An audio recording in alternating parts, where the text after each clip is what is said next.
আমি এই শাড়িটা প্রথমবার দেখছি। আমি তো এটা আগে পরিনি, সেই জন্যই দেখোনি। রোশনাই, আমার পরিষ্কার মনে আছে যে আমি তোমার জন্য কোনো শাড়ি কিনিনি। তাহলে কে কিনে দিয়েছে রোশনাই? ছোটদা ভাই?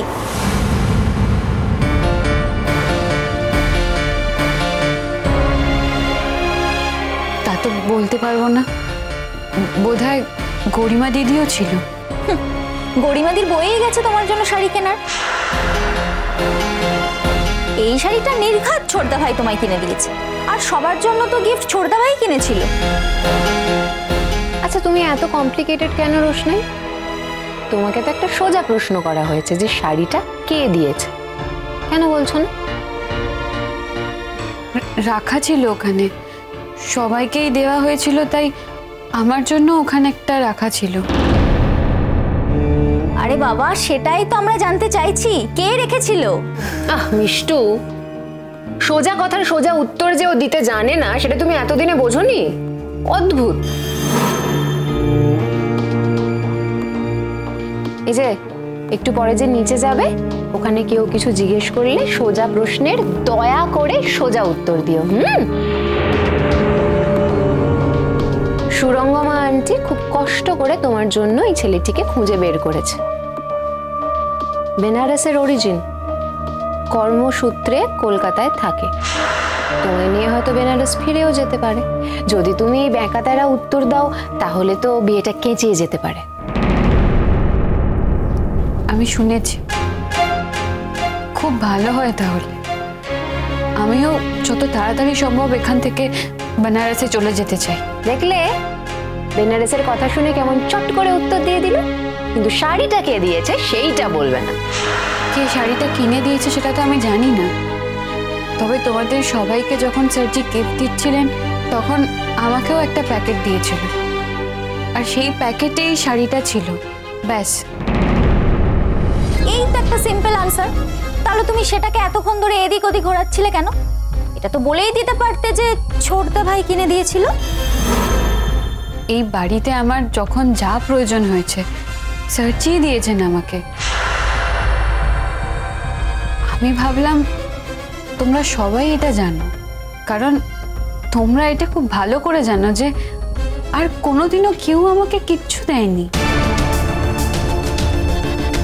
আর দেয়নি বলে আমার কোনো অভিযোগও নেই। আমি শুধু যেটা ঘটনা আমি সেটাই বললাম। দেখি হাতটা দাও, দাও।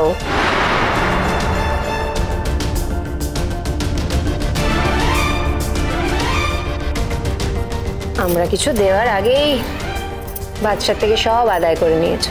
আমি কোনোদিনও স্যারজির থেকে কিছু আদায় করে নিইনি। উনি যা দিয়েছেন আমি সবসময় সেটা ফেরতই দিতে চেয়েছি।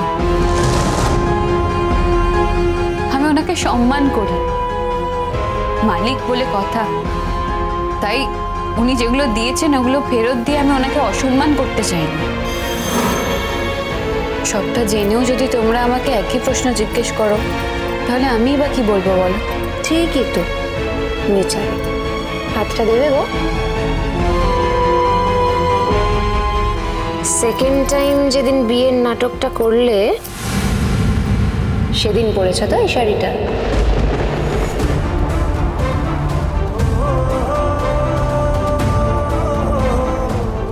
আচ্ছা রোশনাই, এই শাড়িটা ঠাম্মি তোমাকে ভাসিয়ে দিতে বলেছিল না? না না, এটা সেই শাড়িটা নয়। তাছাড়া বাড়ির মালিকের দেওয়া গিফট যদি আমি ভাসিয়ে দিতাম তাহলে কি তার সম্মান থাকতো?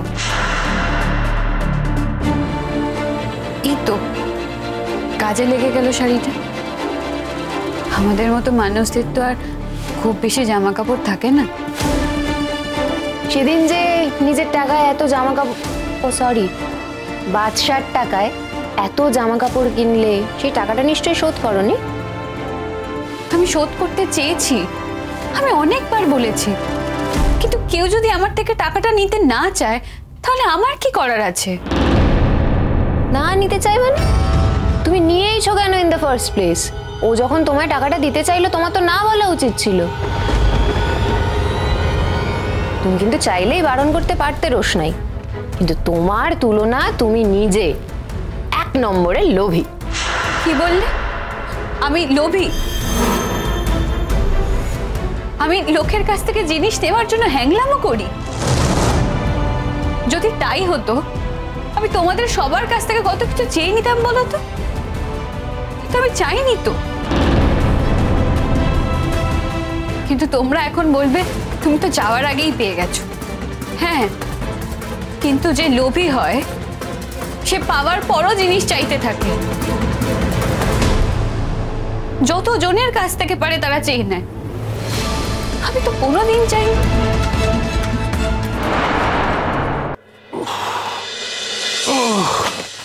বাবা, ওই বাবা, ও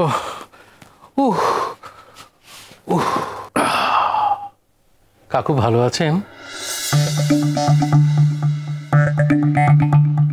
বলছিলাম যে একটু বৌদি না, বড় বউ, সব গুলিয়ে যাচ্ছে। বর্দিমণির কাছে একটু যাবো, যে একটু ব্যবস্থা করে দিন। অ্যাপয়েন্টমেন্ট করা আছে? হ্যাঁ, অ্যাপয়েন্টমেন্ট করেছি। কি নাম বলবো? শ্রী প্রসেনজিৎ চ্যাটার্জি। কটায় টাইম ছিল? এখানেই তো ইন্টারভিউ সেশন শুরু হয়ে গেল। আরে কটায় টাইম ছিল?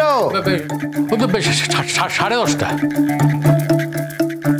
এখন কটা বাজে? এই বাবা, 11:10 বেজে গেছে। তাহলে আজ আর দেখা হবে না। দিদিমণি টাইম মেনটেন করে চলেন। 1 মিনিট এদিক ওদিক হলেই দেখা করেন না। আপনার কোনো লাভ নেই এখানে থেকে, আপনি আসতে পারেন। কিভাবে বলবেন না কাকা?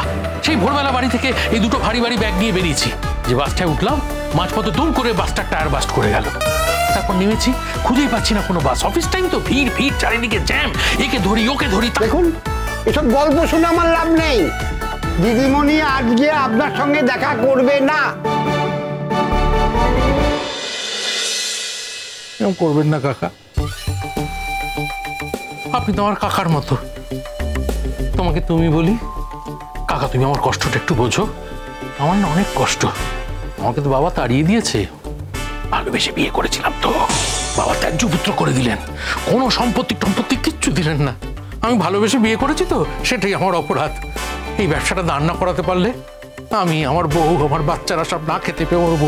একটু দুধ খাওয়াতে পারছি না আমি বাচ্চাকে। কটা বাচ্চা? Half dozen. আরেকটা অন্দাবে,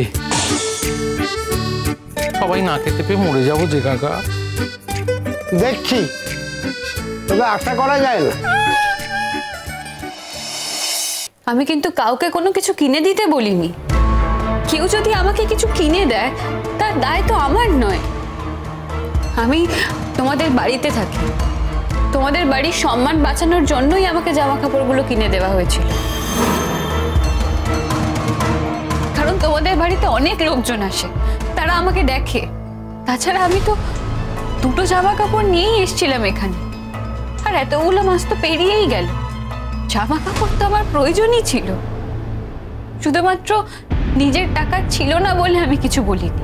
টাকা ছিল না আবার কি? হ্যাঁ, বাচ্চাকে বলতে পারতে। এক্ষুনি তো নিজেই বললে যে তুমি চাওয়ার আগেই ও তোমায় সবকিছু কিনে দেয়, তোর কাছেই চাইতে। আমার আত্মসম্মান জ্ঞান আছে জানো বিধি। আমি তো কোনোদিনও তোমাদেরকে এটাও বলিনি। তোমরা তো আমাকে কাজের লোক বলো। তোমাদের বাড়ির অনেক কাজই আমি করে দিই। অন্য কাউকে যদি আমার জায়গায় মেড হিসেবে রাখতে, তাহলে তো তাকে টাকা দিতে হতো। আমি কি তোমাদের কাছে কোনোদিনও টাকা চেয়েছি? ও মাই গড, তোমাকে এই বাড়িতে আশ্রয় দেওয়ার পরও তুমি আবার? আমি তো আশ্রয় চাইনি, আমাকে কেউ জোর করে আশ্রয় দিয়েছে। আর আমি যে শুধুমাত্র এখানে আশ্রিত হিসেবে থেকেছি সেটাও তো নয়। তোমরাই তো সবাইকে বলেছো যে আমি তোমাদের বাড়ির কাজের লোক। তার মানে কাজের লোকের সব কাজই আমি করি এই বাড়িতে। তোমরা যদি কাউকে বাড়িতে কাজের লোক হিসেবে রাখো, তাহলে তো তার শ্রমের দাম দেওয়া উচিত।